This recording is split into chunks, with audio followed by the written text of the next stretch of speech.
Assalamualaikum warahmatullahi wabarakatuh. Selamat datang kembali di kuliah berbasis online, mata kuliah GDA 110 metode numerik. Bersama saya, Indrianawati. Video ini merupakan bagian yang keenam atau bagian yang terakhir dari pokok bahasan sistem persamaan linier. Teknik penyelesaian sistem persamaan linier yang akan dibahas dalam video kali ini adalah metode dekomposisi Cholesky. Dekomposisi Cholesky merupakan salah satu metode dekomposisi matriks yang khusus digunakan untuk mendekomposisi suatu matriks A yang simetris. Kita dapat mendekomposisi matriks A yang simetris ini menjadi suatu matriks segitiga bawah, matriks L atau lower triangular matrix. Jika matriks L dikalikan dengan transposnya, maka akan menghasilkan matriks A kembali. Metode ini hanya dapat dilakukan jika matriks A adalah matriks definite positif, di mana akar-akar cirinya semua bernilai positif dan determinan dari matriks ini juga bernilai positif. Sama seperti pada dekomposisi Crout, untuk dapat menghitung elemen-elemen matriks L, maka suku-suku pada persamaan A sama dengan L kali L transpose.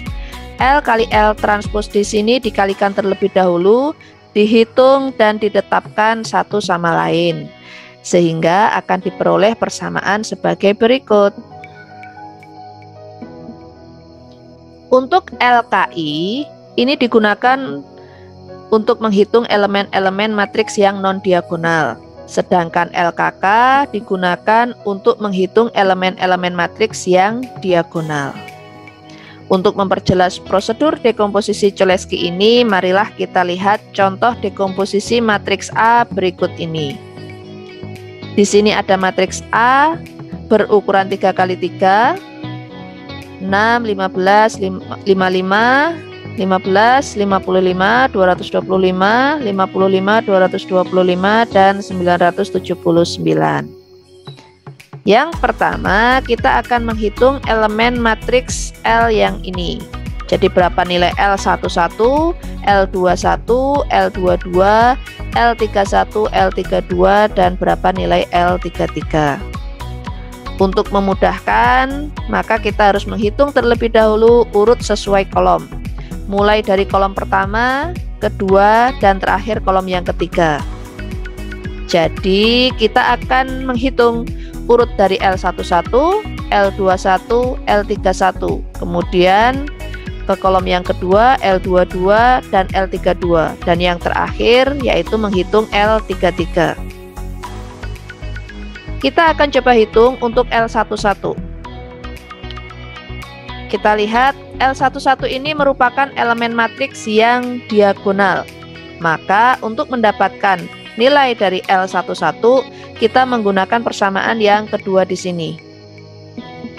L11 di mana untuk elemen matriks ini nilai K sama dengan 1, L11.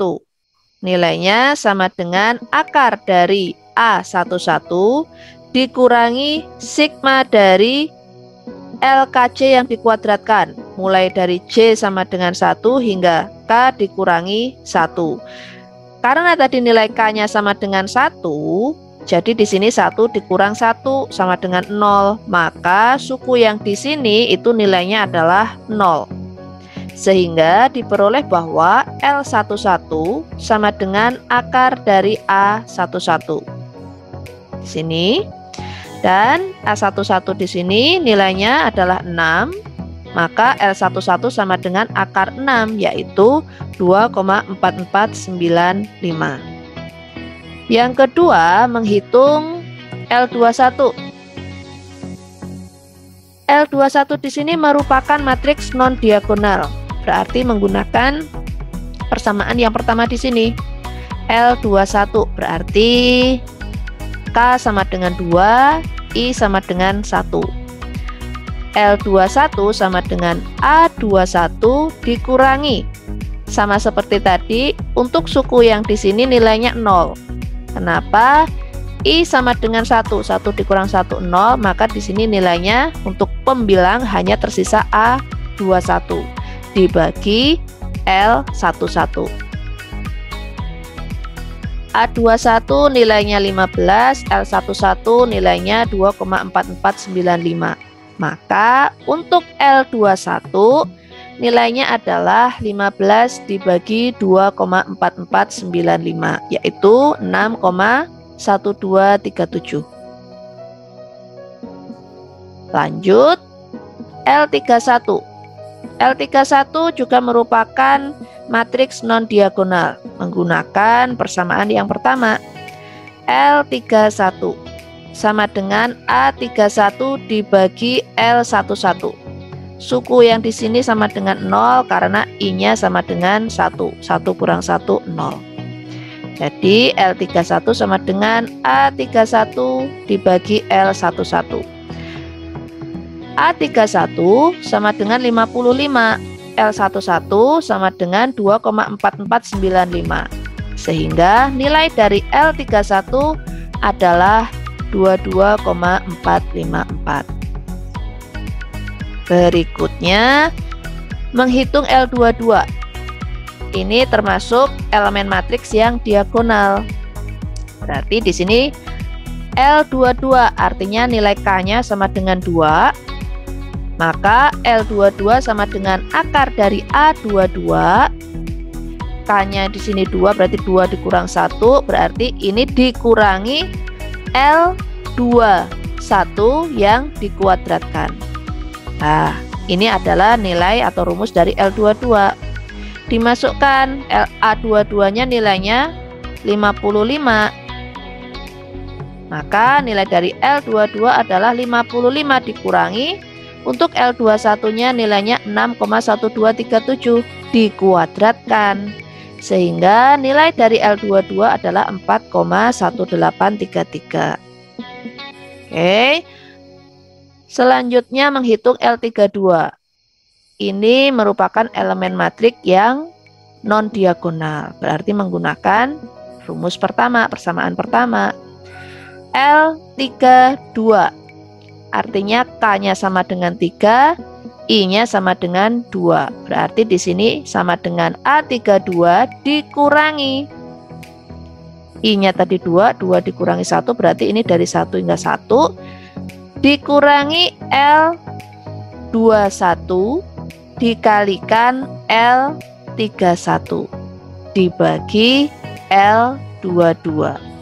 Ya, tadi di sini K-nya sama dengan 3, I-nya sama dengan 2, maka di sini A32 dikurangi L21 dikalikan L31 dibagi L22. Nah, dimasukkan untuk A32 nilainya sama dengan 225, maka nilai dari L32 adalah sama dengan 225 dikurangi L21-nya 6,1237 dikalikan L31-nya 22,454 dibagi L22 yaitu 4,1833. Hasilnya adalah 20,917. Yang terakhir menghitung L33 yang merupakan elemen matriks yang diagonal. Artinya K di sini nilainya 3, L33 sama dengan akar dari A33. Ya. Di sini mulai dari J sama dengan 1 hingga 3 dikurang 1, 2, berarti 1 hingga 2. Maka untuk ini sigmanya di sini dikurangi L kuadrat 31 dikurangi L kuadrat 32. Nah, ini rumusnya. Sehingga kita masukkan A33 nilainya 979, kemudian dikurangi L31 yang dikuadratkan, L31-nya itu adalah yang ini, dikurangi L32 yang dikuadratkan, ini dikuadratkan, dimasukkan sehingga diperoleh nilai L33 sebesar 6,1101. Oke, sampai langkah ini kita telah memperoleh nilai dari matriks L, yaitu susunannya seperti ini. Ya, untuk L11 yang ini tadi L21, di sini L31-nya, ini adalah menyusun L22, ini L32, dan yang terakhir L33.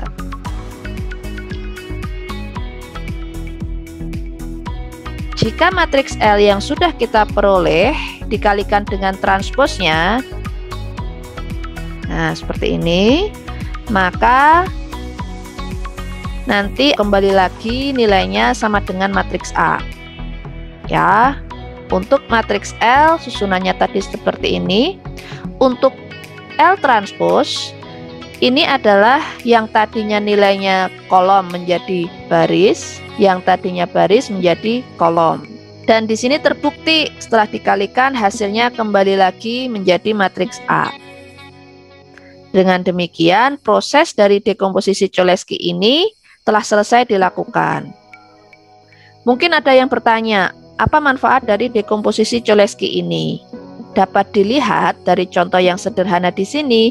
Ini ada matriks A yang terdiri dari 9 elemen, ternyata dapat diwakilkan dengan suatu matriks L yang hanya terdiri dari 6 elemen.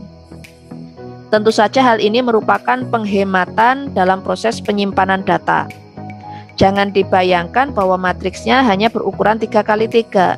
Namun bayangkan jika matriks ini berukuran 10x10, 100x100, atau yang lebih besar lagi. Maka penghematan proses penyimpanan datanya akan terlihat lebih signifikan.